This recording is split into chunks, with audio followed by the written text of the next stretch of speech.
दोस्तों फिल्मों में हमें फिल्मों की कहानियाँ बड़ी ही मज़ेदार लगती हैं। लेकिन क्या आपको ये मालूम है कि जब फ़िल्में बनती हैं तो उनके साथ-साथ उनके बनने की कहानियाँ भी बनती हैं। हाँ जी, वो जो कहानियाँ हम फ़िल्मों में देखते हैं वो तो हमें पसंद आती ही हैं। लेकिन जब ये फ़िल्में रिलीज़ हो जाती हैं और उसके कई सालों तक हम उनके बनने के पीछे के किस्से कहानियाँ सुनते रहते हैं, उनको सुनने में भी हमें बड़ा ही मज़ा आता है। बॉलीवुड मेनिया में एक बार फिर से स्वागत है आप सभी का। मैं हूँ आरजे बीजे बोले तो बबीता जैन और आज एक बार फिर से अपना पॉडकास्ट लेकर हाजिर हूँ आप लोगों के लिए। और आज जिस बारे में मैं बात करूँगी वो है फिल्म राम तेरी गंगा मैली। हाँ, ये वही फिल्म है जिससे मंदाकिनी ने फिल्मों में पदार्पण किया था। लेकिन मंदाकिनी पहली पसंद तो थी नहीं राज कपूर साहब की। कौन थी पहली पसंद इस फिल्म के लिए? अगर ये जानना है और कैसे ये फ़िल्म बनी, पहले फ़िल्म बनी या इसके गाने बने, अगर ये भी जानना है तो आपको मेरा पूरा पॉडकास्ट सुनना होगा। तो शुरू से लेके एंड तक इसको ज़रूर सुनिएगा, तभी आपको पता चलेगा। तो चलिए शुरू करते हैं इसके पीछे की इंटरेस्टिंग सी किस्सा, इंटरेस्टिंग सी कहानी। भई ये फ़िल्म 1985 में रिलीज़ हुई थी। इसमें राजीव कपूर और मंदाकिनी दोनों ही थे। मंदाकिनी को लेकर और राजीव कपूर को लेकर बनाई गई थी फ़िल्म, जिसका डायरेक्शन किया था अपने बहुत ही फेमस सबके प्यारे राज कपूर साहब ने। फिल्म ज़बरदस्त रही थी, लेकिन इस फिल्म का आइडिया राज कपूर को आखिर आया कैसे था, ये एक बड़ा ही इंटरेस्टिंग सा किस्सा है। इसके पीछे एक बड़ी ही इंटरेस्टिंग सी कहानी है, जिसे खुद एक बार राज कपूर के बेटे रणधीर कपूर ने भी बताया था। तो वो बात क्या थी? चलिए मैं बताती हूँ आपको। एक बार ना राज कपूर साहब और रणधीर कपूर साहब एक समारोह में, एक पार्टी में शामिल होने के लिए दिल्ली आए थे। तब रविंद्र जैन ने एक गाना गाया था और वो गाना इस फिल्म में भी था और बड़ा फेमस हुआ था। और वो गाना था एक राधा एक मीरा दोनों ने शाम को चाहा।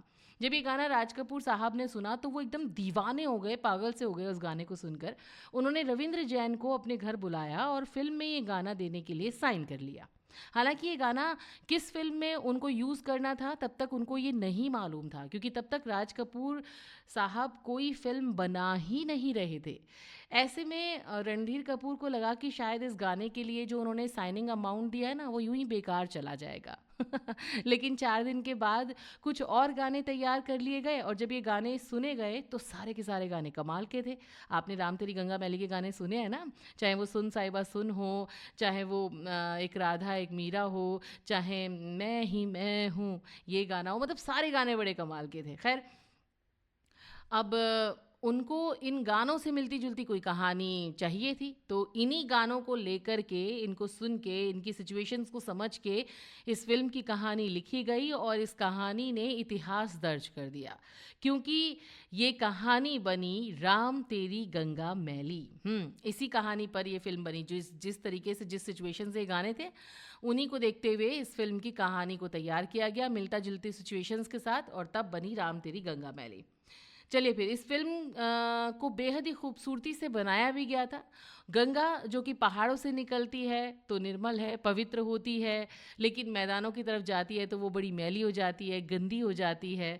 तो इस फ़िल्म का जो उद्देश्य था ना, या जो बताने का जो जो एक सीख थी, वो भी कहीं न कहीं ऐसी ही है कि गंगा नाम की एक लड़की जब तक अपने घर में पहाड़ों में रहती है तो वो पवित्र रहती है, लेकिन जैसे ही वो पहाड़ों को छोड़कर दूर शहर में आ जाती है तो वो भी कहीं न कहीं मैली हो जाती है, क्योंकि वहाँ के लोग इतने गंदे होते हैं।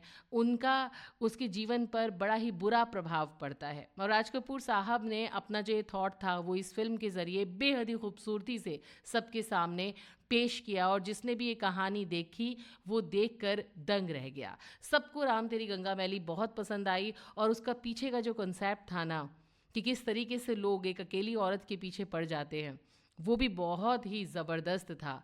तो दोस्तों ये तो थी कि ये फ़िल्म बनी कैसे, इसकी कहानी पहले तैयार नहीं हुई थी, इसके गाने पहले तैयार हुए थे, इसके बाद इसकी कहानी तैयार हुई थी।